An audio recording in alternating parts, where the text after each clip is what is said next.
Quand mon gynécologue détecte un fibrome ou un kyste, je bois seulement cela et tous mes problèmes disparaissent en 4 jours. Les femmes, au cours de leur vie, subissent les menstruations, la grossesse, la ménopause et toutes sortes de cadeaux offerts par Mère Nature. Ces périodes hormonales sont plus ou moins difficiles à vivre pour chacune d'entre nous, car nous réagissons différemment face à la douleur.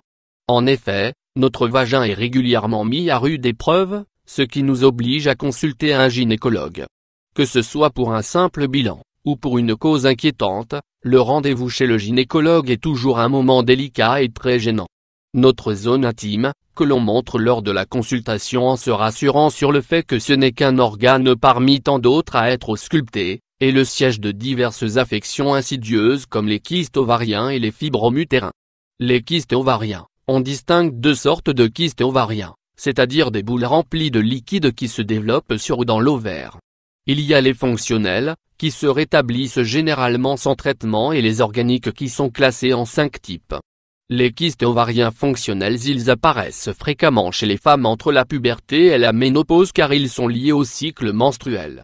Ces kystes ovariens fonctionnels ont tendance à guérir en quelques semaines ou après 2 ou 3 cycles menstruels.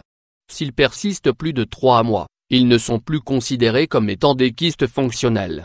Les femmes les plus à risque sont celles qui ont recours à une contraception progestative, c'est-à-dire sans oestrogène.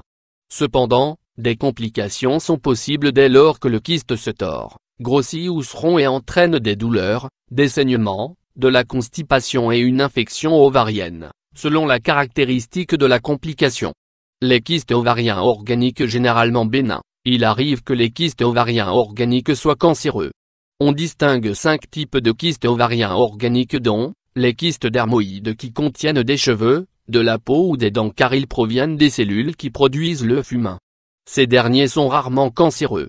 Les kystes séreux, c'est-à-dire remplis d'un liquide transparent nommé sérum et dont la paroi est fine. Les kystes muqueux, s'agissant d'une tumeur bénigne de l'ovaire contenant un liquide mucoïde. Les kystes liés à l'endométriose dont le contenu est hémorragique, c'est-à-dire rempli de sang. Il existe également les cystadénomes séreux ou mucineux provenant du tissu ovarien. Une femme peut également présenter plusieurs petits kystes aux ovaires. On appelle cela le syndrome des ovaires polykystiques. Étant donné que les kystes sont généralement indolores, leur découverte se fait au cours d'un examen de routine gynécologique. Les fibromes utérins correspondent à des excroissances du muscle utérin. Pouvant atteindre des dimensions considérables, ces tumeurs bénignes peuvent apparaître en grand nombre, une dizaine ou une quinzaine de fibromes, et se développent au niveau de l'utérus résultant du développement du muscle utérin et du tissu fibreux de l'utérus. Les principales complications des fibromes sont des règles hémorragiques et un ventre de femme enceinte d'environ 3 à 4 mois selon la taille du fibrome, aussi appelé hémiome. On distingue 3 types de fibromes dont, les fibromes sous-séreux, ils sont situés sur la paroi de l'utérus et ne provoquent aucun symptôme. Ils n'empêchent ni la nidation de l'œuf ni la croissance du bébé, c'est pourquoi, à de rares exceptions, les médecins ne les opèrent pas. Les fibromes interstitiels, ils sont situés dans l'épaisseur du muscle utérin et sont également asymptomatiques dans la plupart des cas. Il arrive que durant la grossesse et sous l'effet des hormones, ils se mettent à grossir. Mais vu que le bébé absorbe de grandes réserves de sang et d'oxygène, les fibromes finissent par se nécroser. Cependant, ils peuvent provoquer des contractions.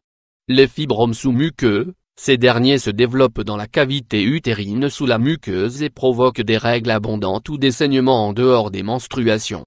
Une ablation peut être proposée car ils empêchent la nidation de l'œuf. Afin de soulager certaines douleurs provoquées par ces affections, voici une recette 100% naturelle qui vous aidera à faire disparaître les douleurs en seulement quelques jours.